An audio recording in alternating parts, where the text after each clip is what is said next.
cium bumbung. Cauncang burung cauncang, aku diuncang dalam burung. Anak dari supanan bocah, cacak hilang dalam tubuh.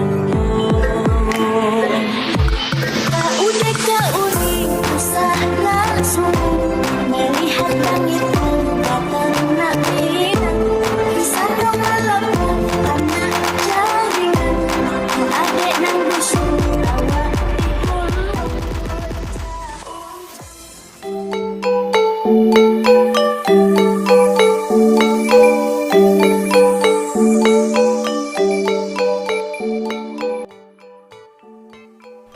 Mitoni 7 bulanan dalam perspektif pembacaan doa untuk ibu hamil 7 bulan oleh Fitriani.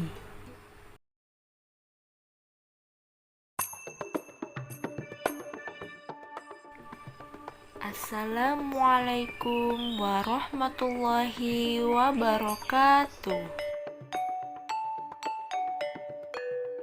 Pergi merantau, menggapai cita-cita, sudah digapai karena ketekunan.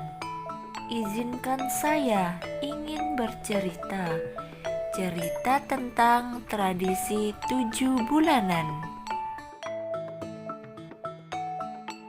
Mancing ikan di rawa-rawa, rawa dibajak oleh petani. Walau bukan di Pulau Jawa, masih ada budaya mitoni. Ikut seminar, jangan lupa bertanya tentang persoalan di negeri ini. Penasaran bagaimana kisahnya? Jangan lewatkan yang berikut ini. Pada zaman dahulu, dikisahkan ada sepasang suami istri bernama Niken Sitengkep dan suaminya Sadia yang tinggal di Pulau Jawa. Pada saat itu, Niken Sitengkep sedang mengandung anak pertamanya dan akan segera lahir. Pada saat hari kelahiran tiba, anak yang dikandungnya lahir dalam keadaan kurang sehat dan tidak lama kemudian meninggal dunia. Kejadian tersebut terulang kembali hingga 9 kali Niken Sitengkep melahirkan bayi yang dikandungnya, namun tidak ada satupun bayinya yang dapat hidup. Pasangan suami istri tersebut kemudian menghadap Raja Kediri, yaitu Prabu Widayaka atau Jayabaya. Mereka disarankan agar melakukan ritual-ritual upacara kehamilan pada usia 7 bulan. Konon, setelah melakukan upacara tersebut, Niken Sitengkep dapat hamil dan melahirkan anaknya dalam kondisi baik dan sehat. Akhirnya, sejak saat itu, apabila ada orang yang hamil pertama, dilakukan upacara tradisi tingkeban atau mitoni yang tujuannya agar anak yang dilahirkan beserta ibunya dapat selamat dan sehat. Di sebuah desa yang terletak di Kabupaten Sambas, masyarakat suku Jawa di sana masih melaksanakan tradisi mitoni untuk seorang ibu yang sedang hamil 7 bulan. Karena itulah disebut dengan tradisi mitoni atau 7 bulanan. Seiring berjalannya waktu dan zaman, ritual-ritual pada tradisi mitoni ini sudah banyak berubah dan diganti dengan proses pelaksanaan yang lebih islami. Para pendengarku sekalian, bagaimanakah kelanjutan cerita tradisi mitoni dilaksanakan? Yang penasaran akan cerita selanjutnya, mari kita dengarkan bersama. Selamat mendengarkan. Tokoh yang akan memainkan pada dongeng kali ini yaitu pertama ada Pak Roni sebagai suami, yang kedua ada Bu Siti sebagai istri, dan Mbah Mina sebagai nenek. Dikisahkan sebuah desa di pelosok Kabupaten Sambas yang terkenal dengan desa Karabanjaya.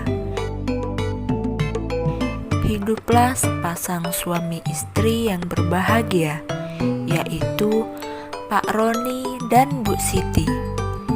Pak Roni adalah seorang petani yang kesehariannya bekerja di kebun sawit, sedangkan Bu Siti tidak bekerja dan hanya mengerjakan pekerjaan rumah sebagai seorang istri.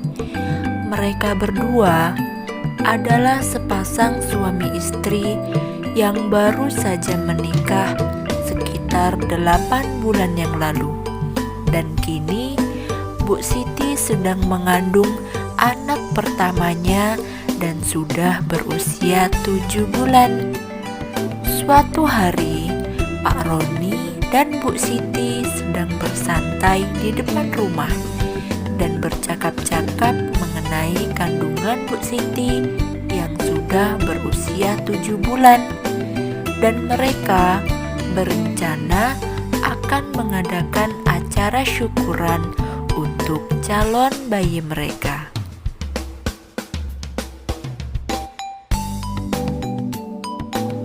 Mas, kandunganku ki wis 7 wulan saiki. Iya yo Dik, dadi piye? Pek gawe slametan 7 wulan po. Iya to Mas, iki lo anak pertamane dhewe. Yo aku pengen gawe slametan cilik-cilikan. Men kandunganku karo dedeke sehat nganti lairan. Iya Dik, dino opo le arep gawe slametane? Malam Kamis minggu iki. Iya, engko aku tak ngundang-ngundang tonggo ben ngrewangi dhewe slametan yo. Setelah itu mereka pun masuk ke rumah. Keesokan harinya, ketika Pak Roni sedang istirahat setelah bekerja di bawah pohon sawit, Pak Roni sedang memikirkan sesuatu dan merasa bingung mengenai keinginan istrinya yang akan membuat acara syukuran 7 bulanan untuk kandungan dan calon anak yang dikandungnya. Pak Roni tidak tahu harus kemana meminjam uang untuk biaya acara tersebut, karena Pak Roni hanya memiliki sedikit uang dan dirasa kurang. Setelah beberapa saat berpikir, Pak Roni berencana untuk mengajak istrinya untuk berdiskusi bersama neneknya mengenai rencana membuat acara syukuran tersebut. Sesampainya Pak Roni di rumah dan selesai bersiap-siap, mereka berdua langsung berangkat menuju rumah neneknya.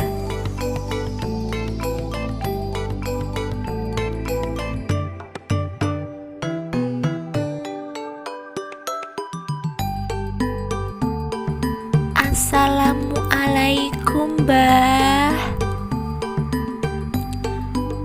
Waalaikumsalam Waalaikumsalam.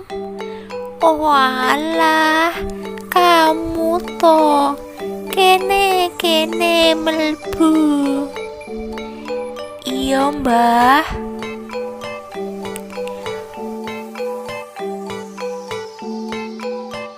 Ono apa? Kok tiba-tiba dolan mengumai mbah ki? Ngene lho mbah, rencanane Siti pengen gawe acara slametan 7 wulan cilik-cilikan. Tapi kok yo duwite koyone ora cukup Ngene lho, mitoni kuwi ora wajib. Nek ra duwe duit yo wis, ra usah gawe slametan. Tapi yo karena iki anak pertama, yo putu pertamane mbah, kok tak tambahi duite men cukup nggih slametan nggih. Matur suwun mbah. Iya, podo-podo.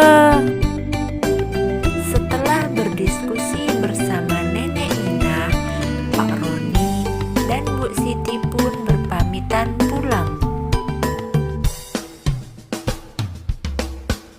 Satu hari sebelum melaksanakan acara syukuran, Pak Roni pun membuat catatan siapa saja tamu yang akan diundang ke acara syukuran itu, dan kemudian pergi ke rumah beberapa tetangga di sekitar rumahnya untuk diundang ke acara syukuran dan ikut mendoakan istri dan calon bayinya. Malam Kamis pun tiba. Semua tamu dan sanak keluarga sudah berkumpul bersama. Acara pun dimulai. Setelah Pak Roni menyampaikan beberapa kata sambutan dan dilanjutkan dengan pembacaan ayat-ayat Al-Quran seperti surah Maryam dari ayat pertama hingga akhir, serta pembacaan doa-doa seperti doa selamat dan lain sebagainya. Acara pada malam itu dilanjutkan dengan makan-makan bersama. Ibu-ibu pun sibuk menghidangkan makanan yang telah disediakan. Pertama, warga disuguhi minuman dan makanan ringan sebagai pembuka. Lalu makanan berat seperti nasi dan lauk-lauk.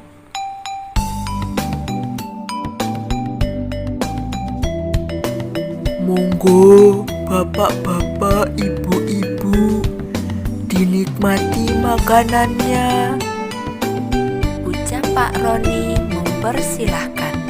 Setelah acara makan-makan selesai, sebelum para warga pulang, mereka dibekali bingkisan makanan yang biasa disebut dengan berkat, dengan tujuan supaya keluarga yang tidak datang ke acara mitoni tersebut bisa merasakan makanan dari tuan rumah dan ikut serta mendoakan ibu dan calon bayi dalam keadaan sehat dan lahir dengan selamat. Acara pun selesai. Itulah cerita singkat tradisi mitoni suku Jawa di Kabupaten Sambas yang masih dilestarikan oleh warga Desa Karabanjaya sampai saat ini. Pergi ke pasar, beli pepaya, beli sayur di pasar pagi. Hanya itu dongeng dari saya. Semoga kita berjumpa lagi. Hidup di darat, di atas bumi, jaga kesehatan dan harus bersih. Itulah cerita Mitoni desa kami. Cukup sekian dan terima kasih. Wassalamualaikum warahmatullahi wabarakatuh.